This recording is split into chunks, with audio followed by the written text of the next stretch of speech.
శాలేం స్వరం ఇది సమాధాన స్వరం.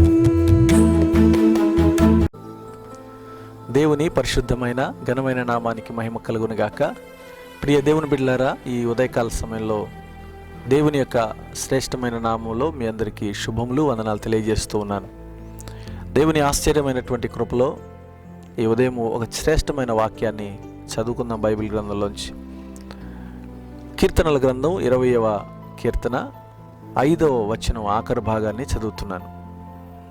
నీ ప్రార్థనలన్నీ యెహోవా సఫలపరచునుగాక. కీర్తనాకారుడు భక్తుడైనటువంటి దావీదు రాసినటువంటి కీర్తనలో చాలా అమూల్యమైనటువంటి సంగతులు దాచబడి ఉన్నాయి. మొదటి వచనమే మనం చదివితే, ఆపత్కాలమున యెహోవా నీకు ఉత్తరమిచ్చునుగాక, యాకోబు దేవుని నామము నిన్ను ఉద్ధరించునుగాక అన్నాడు. చాలా అద్భుతమైనటువంటి సంగతులు చెప్తూ 4వ వచనంలో అంటాడు, నీ కోరికను సిద్ధింపచేసి నీ ఆలోచన యావత్తూ సఫలపరచుతానన్నాడు.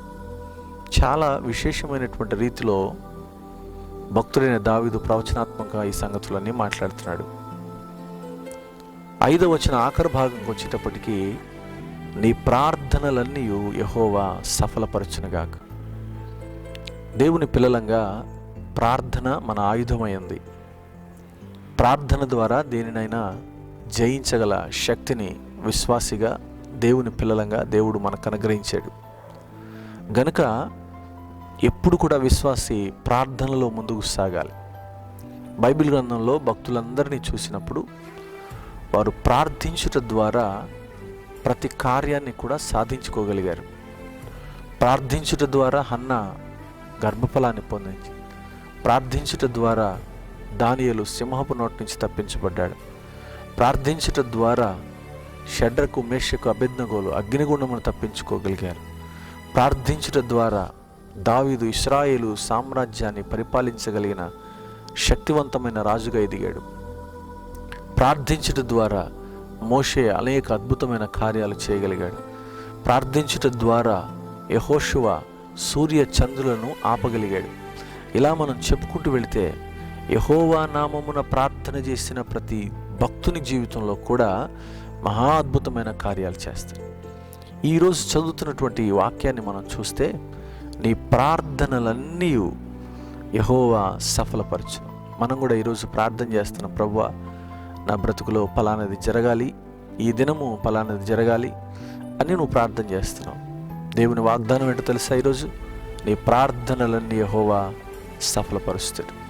నువ్వు ఏదైనా దేవుని సన్నిధిలో మొరపెట్టి ఉంటే, కన్నీరు కార్చి అడిగి ఉంటే, రోదనతో ప్రభు సన్నిధిలో మోకరించి అడిగి ఉంటే, ఆ ప్రార్థన యేసు శక్తి కలిగిన నామంలో నెరవేర్పులోనికి రాబోతుంది. ఈరోజు ప్రతి ప్రార్థన కూడా సఫలపరచబోతున్నాడు దేవుడు.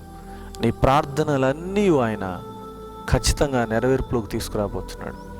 ఆయన తనకు మొరపెట్టు వారికి, ఆయన నిజముగా మొరపెట్టు వారికి ఆయన సమీపంగా ఉన్నాడని వాక్యం చెబుతుంది. ప్రార్థించే వారి పక్షాన ప్రభువు నిలబడే దేవుడైనాడు. ఈరోజు దేవుని పిల్లలంగా మన ప్రార్థనలన్నీ కూడా ప్రభు సఫలపరచబోతున్నాడు.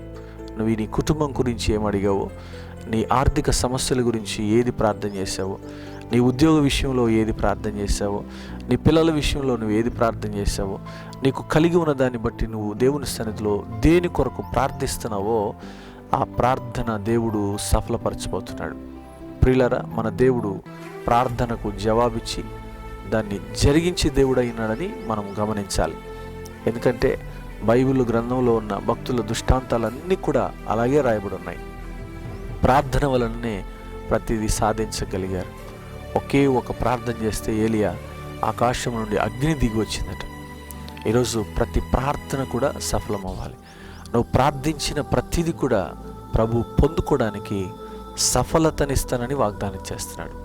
ఈరోజు మన జీవితాల్లో ప్రభు అలాంటి ప్రార్థన అనుభవాన్ని మనకిచ్చి మన ప్రార్థనలన్నీ సఫలపరచడానికి సిద్ధంగా ఉన్నాడు. కనుక ప్రభు సన్నిధిలో ఈ వాగ్దానం చేతపట్టుకొని, ప్రభువా నా ప్రార్థనలన్నీ సఫలం చేస్తాన్నావు, ప్రతిదీ నువ్వు జరిగించు ప్రభు అని ప్రభు సన్నిధిలో దేవుని స్తుతిస్తూ సాగిపోదాం.